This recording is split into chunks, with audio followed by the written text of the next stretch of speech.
Welcome back to the Bookly podcast, where this week's mini episode is for 12 Rules for Life, An Antidote to Chaos by Jordan Peterson. And I thought it would be fun for this episode for me to come up with my own 12 rules. And I don't have nearly as much experience as Jordan Peterson, but I thought if I could come up with 12 rules based on my 31 years of living, 7 years of marriage, and 4 years of being a dad, that, they might be useful for somebody out there. So here are my 12 rules for life, according to Brandon. Before I go into my 12 rules, make sure to leave a comment below with what some of your rules for life are. What are some things that you have learned through life, and what are some of the lessons that you feel like you would like to impart to the world? Rule number 1, nobody cares if you don't make it, so just try. There are very little people in life who remember all of your failures. But sometimes I feel like we get fixated on those failures ourselves, and we're so worried about what others may think that we never try anything. I've tried a lot of dumb things in my life, and most people remember the successes, and rarely do the failures ever come up. People are so involved in their own lives, they don't have time to remember your failures. So just try. You've got nothing to lose. Rule number 2, recognize what you have before recognizing what others have. I worded this one specific in that I used the word before. I think it's important still to recognize what others have. It gives us a goal or a endpoint that we are aiming for. However, I think that if you focus on what others have before you recognize what you have, that's when you become ungrateful, and that just leads towards just a negative overall outlook on a lot of things. However, if you spend time to focus on the things that you have beforehand, you'll recognize that you have an advantage in life as well. And it gives you a unique perspective that humbles you, as well as still allowing you to look forward at what others have as a potential goal.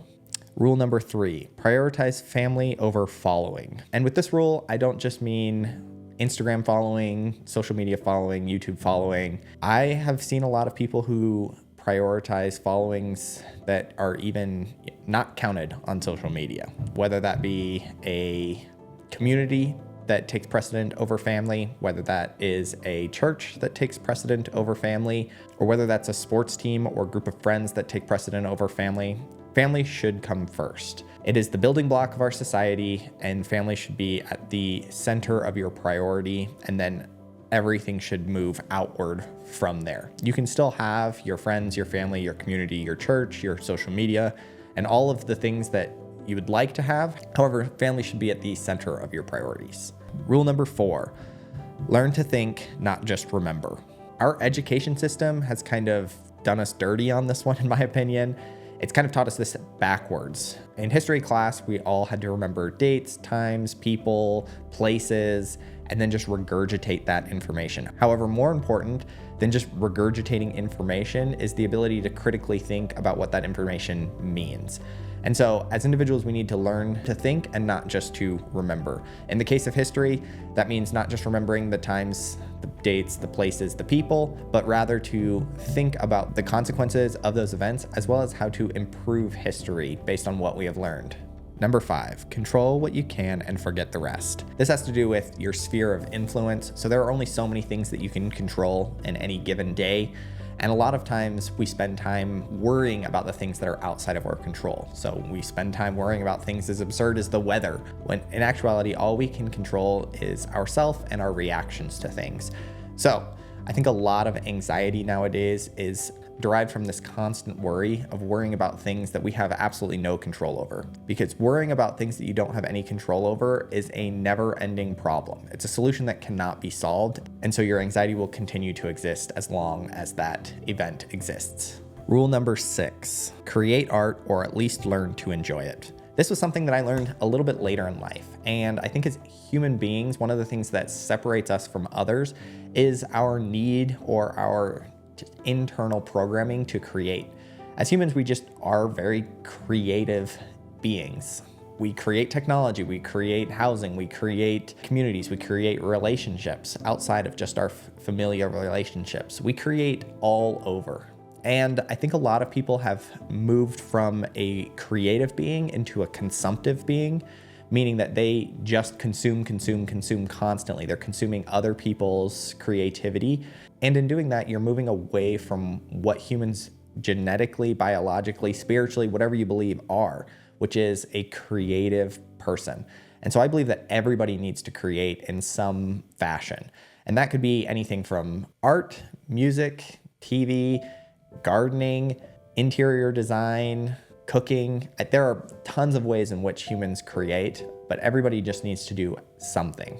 Rule number 7, have values, don't be afraid to stick to them, and don't be afraid to scrutinize them. I think a lot of people live in what I would call value limbo, where they move from one trend to the next without any sort of anchor in their life. And I think that this anchor, this value system is important. Whether that value system comes from religion or comes from philosophy, you just need something in your life. I do think that it's important that you stick to it and stand up for those values. However, equally as important is the ability to scrutinize those values and make changes along the way. Now, this doesn't mean that you're constantly moving from one extreme to the next, but rather that you know who you are as an individual, you know who you want to be, that you're using new information and personal growth to continue to develop that idea over time. Rule number 8, tell your kids who you want them to be. Now, I think that this one's important, and this may get a little bit misconstrued. I don't mean that you tell your kids, I want you to be a professional basketball player, I want you to be a professional violinist, I want to be a doctor, and that you choose their entire life for them. However, I do think that it's very important that you tell your kids who you want them to be. You want them to be honest, you want them to be kind, you want them to be smart, you want them to be brave. But I think letting your kids know the values that they should be searching after is important. Kids are kids, they're trying to figure out life. And giving them a direction in which they should start striving is important. Let them know you want them to be kind. You want them to be generous. You want them to be hardworking. You want them to be loving. You want them to be industrious. You want them to be brave. Those are important qualities. Let your kids know that that's who you want them to be. Rule number 9, life is a mixture of fun and work, so do both. I think in life, we can probably all think of people who live on both extremes of fun and work, and it's important that you find a mixture in your life of both. You can't be a lazy individual who avoids work at all costs, but you also can't be somebody who's completely consumed with work and never gets to experience the fun in life. There's a balance in life between fun and work, and it's important that you find that in your own personal life and that you strive for both. Your goals should be equally balanced between fun and work. Rule number 10, progress is essential to happiness. Have things in your life to progress towards. I think this kind of goes back to the idea of creativity. In addition to being creative beings, it's just important that we also progress as individuals. I think that there are a lot of people who live in depression, live in a constant state of anxiety because of their stagnant nature, in that they're stuck. They feel like everything around them is moving and that they're stuck in the same place in life. And this doesn't have to be just financially or relationship-wise.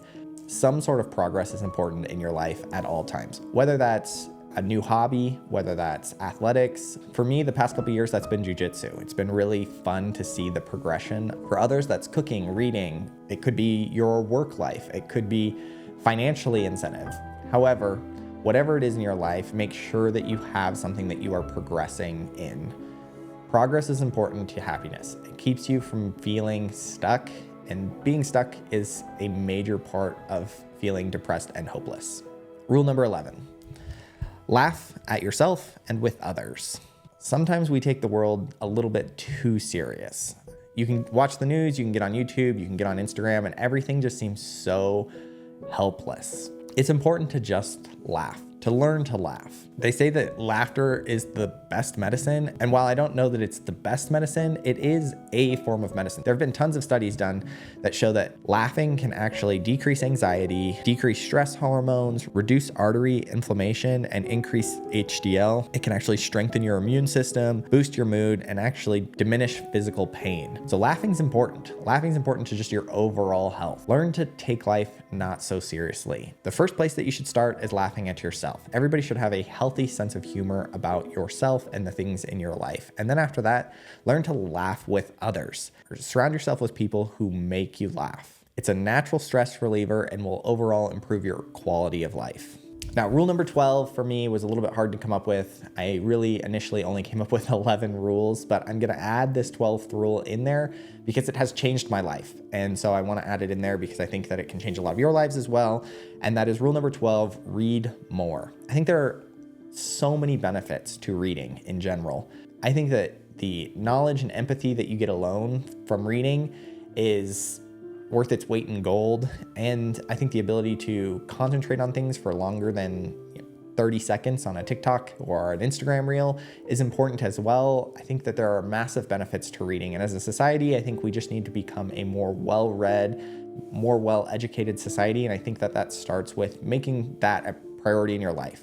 Read more, whether that's 1 book a month, whether that's 5 books a year. Make a goal to read more books. They don't have to all be self-help science books. Read any books. Reading is an important skill, and I think that it's important that you work on reading more. And those are my 12 rules for life. And I'm sure that those will grow and change over time. But like I said, right now, 31 years old, 7 years of marriage, 4 years of being a dad, this is what I would say would lead to increased happiness in your life. And as Jordan Peterson puts it, an antidote to chaos in your life. So thanks for listening to my 12 rules. If you'd like to hear more about Jordan Peterson's 12 rules to life and my overall thoughts on his book, make sure to check out this episode of the podcast, and then make sure that you like, comment, and subscribe to this channel so that you never miss an episode of the podcast. Thanks.